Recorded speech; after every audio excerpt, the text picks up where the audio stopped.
الحمد لله رب العالمين والصلاة والسلام على أشرف الأنبياء والمرسلين وعلى آله وصحبه أجمعين. Amma ba'd.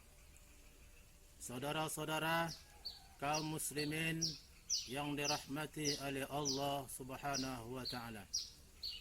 Setiap orang tentu saja mendambakan dan menginginkan keberkahan dari Allah Subhanahu wa taala. Tidak ada satu umat manusia pun yang menolak keberkahan dari Allah Subhanahu wa taala. Oleh karena itulah setiap saat, setiap waktu kita berdoa memohon kepada Allah Subhanahu wa taala agar senantiasa Allah mencurahkan keberkahan untuk kita. Bahkan tidak jarang pula kita meminta orang lain untuk berdoa kepada Allah Subhanahu wa taala untuk keberkahan kita. Saudara-saudara kaum muslimin yang dirahmati oleh Allah Subhanahu wa taala. Lalu apa itu berkah atau keberkahan? Secara bahasa, berkah artinya adalah an-numu wa ziyadah, tumbuh dan bertambah.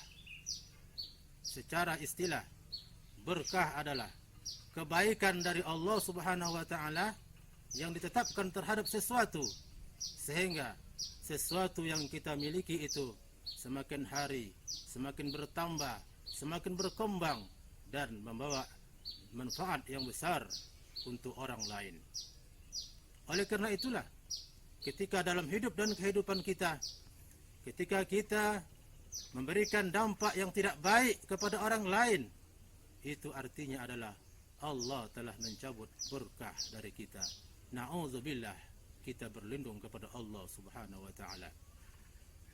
Saudara-saudara kaum muslimin yang dirahmati oleh Allah Subhanahu wa taala, tidak sembarang orang yang Allah berikan ini keberkahan.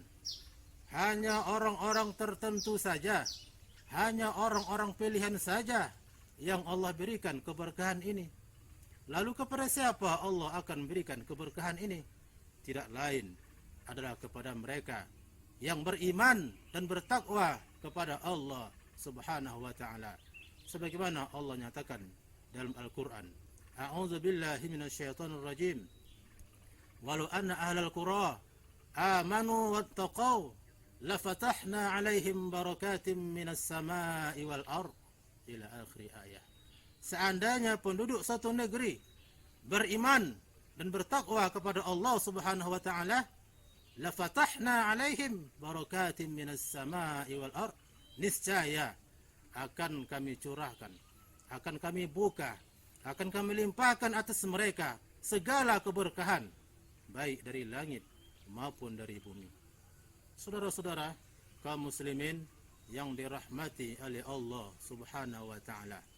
Lalu apa tanda-tanda? Apa ciri-ciri mereka yang telah mendapatkan berkah dari Allah Subhanahu wa taala? Di antara ciri-cirinya adalah ketika dia dalam menjalankan kehidupan ini, hidupnya penuh dengan kebaikan-kebaikan. Ketika dia memiliki rezeki, rezekinya cukup. Dia tidak pernah ada merasa kekurangan. Bahkan rezekinya melimpah-limpah rezekinya. Kalaupun dia memiliki ilmu, ilmunya bermanfaat kepada orang banyak. Pendek kata, hidup dan kehidupannya diwarnai oleh kebaikan. Saudara-saudara kaum muslimin yang dirahmati oleh Allah Subhanahu wa taala. Secara umum ada beberapa bentuk atau pembagian berkah ini. Yang pertama ada namanya berkah agama. Apa itu berkah agama? Berkah agama adalah ketika dia menjalankan agama ini terasa ringan. Tidak ada rasa berat di hatinya untuk melaksanakan ibadah, melaksanakan agama dalam kehidupannya. Ketika berjalanlah kotak amal di masjid, entah kenapa ringan saja tangannya mengeluarkan duit dari dompetnya, tanpa ada paksaan, tanpa ada berat sedikit pun.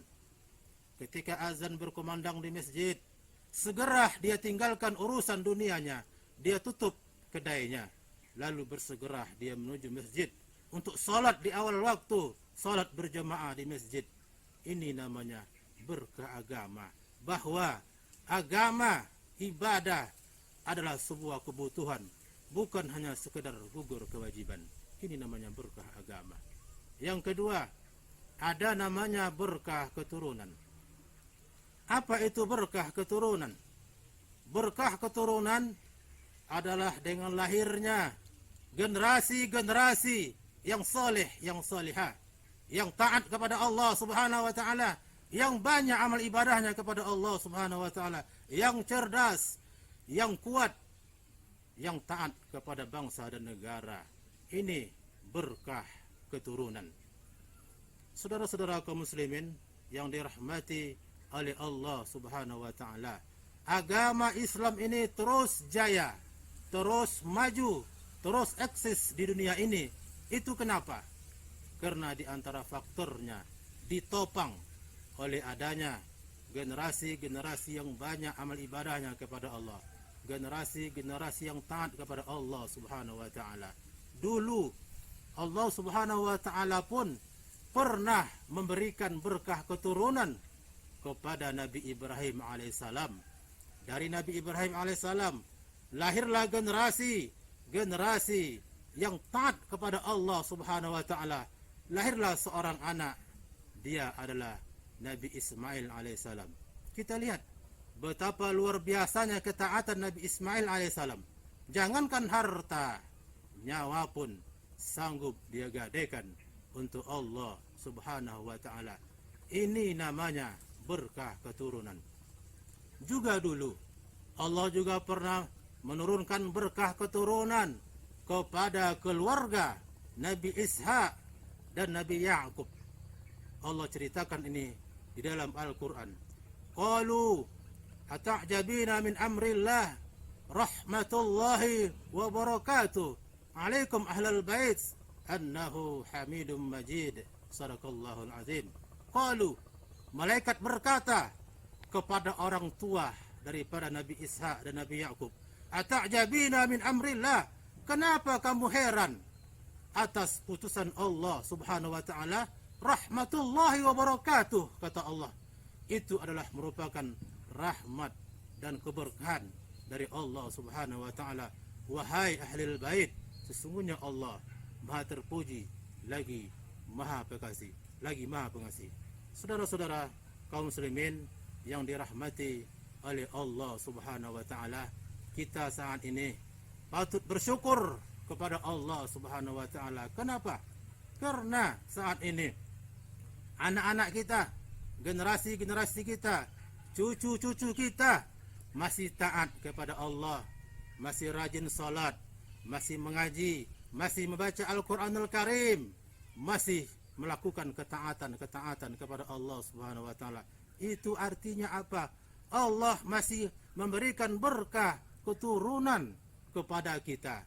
Pada saat yang sama, kita merasa iba, kita merasa kasihan kepada mereka-mereka yang memiliki anak, yang memiliki generasi-generasi yang tidak taat kepada Allah, yang melakukan pertumpahan darah, yang tak mau sholat, yang tak pandai baca Al-Quran dan sebagainya.